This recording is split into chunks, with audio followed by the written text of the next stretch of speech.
महाराष्ट्राचा अभिमान, महाराष्ट्र दिन.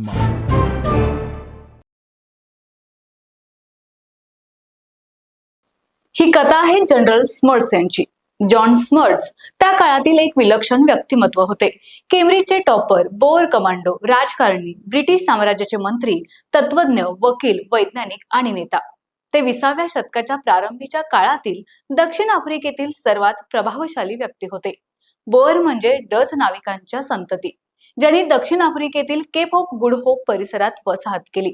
नंतर ब्रिटिशांनी या भागांवर कब्जा केला आणि याच संघर्षांना बोअर युद्ध असं म्हटलं जातं. दक्षिण आफ्रिकेतील गोरे लोक म्हणजे हेच बोअर.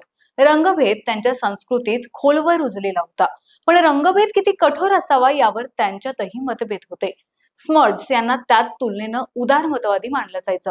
20व्या शतकाच्या सुरुवातीला दक्षिण आफ्रिका हा वेगाने वाढणारा देश होता.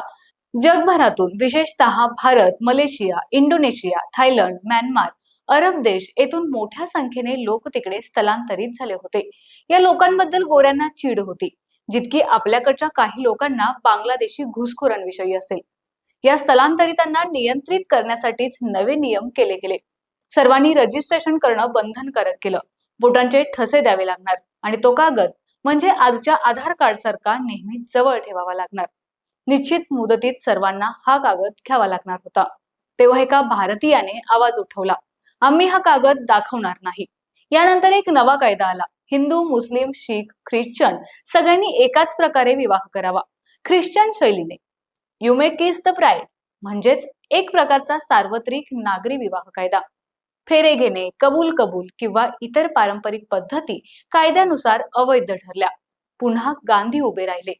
अशा अनेक लढाईंनी गांधी हे सरकारची कायमची डोकेदुखी बनले. स्मर्ट्स त्या काळात गृहमंत्री होते. त्यांनीच हे निर्णय लागू केले. त्यांच्या कठोरतेमुळे गांधींनी जेलवास, मोर्चे, उपवास, सत्याग्रह या शस्त्रांची धार अजून तीक्ष्ण केली, जी नंतर भारताच्या स्वातंत्र्य लढ्यात उपयोगी पडली. स्मर्ट्स आणि गांधी यांच्यातील हा संघर्ष 8 वर्षे चालला आणि हीच वर्षे गांधींच्या सत्याग्रहाची खऱ्या अर्थानं प्रयोगशाळा ठरली. स्मर्ट्स म्हणजे गांधींचे दुश्मन गुरु.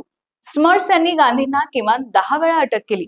त्यापैकी 4 वेळा मोठी शिक्षा झाली, पण प्रत्येक वेळी गांधी जेलमधून बाहेर आले की त्यांची लोकप्रियता वाढली.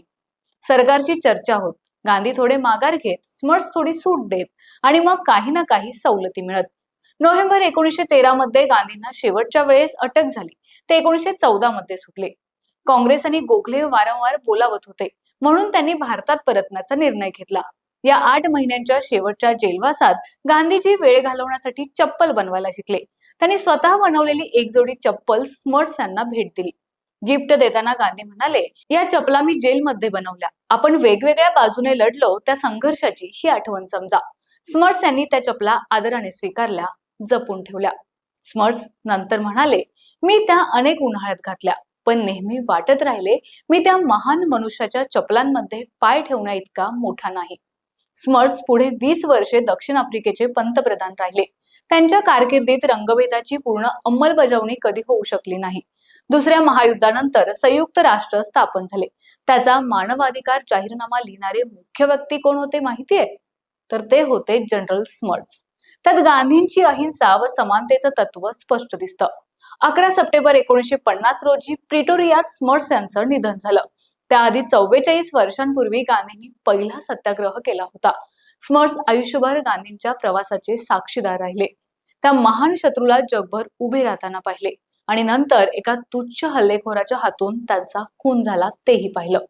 स्मर्ट्स यांच्या डायरीत म्हणजेच फील्ड ऑफ फोर्स मध्ये त्यांनी लिहिलं, गांधी गेले. असं वाटतं माझ्या आयुष्याचा एक भागही निघून गेला. गांधी हे एकमेव व्यक्ती असे होते ज्यांच्या समोर मी लहान वाटत होतो. 8 वर्षे आम्ही वाघांसारखे भांडलो, पण दूर झालो तेव्हा आम्ही मित्र झालो होतो. दुनियेत पुन्हा गांधी सारखा कोणी येणार नाही.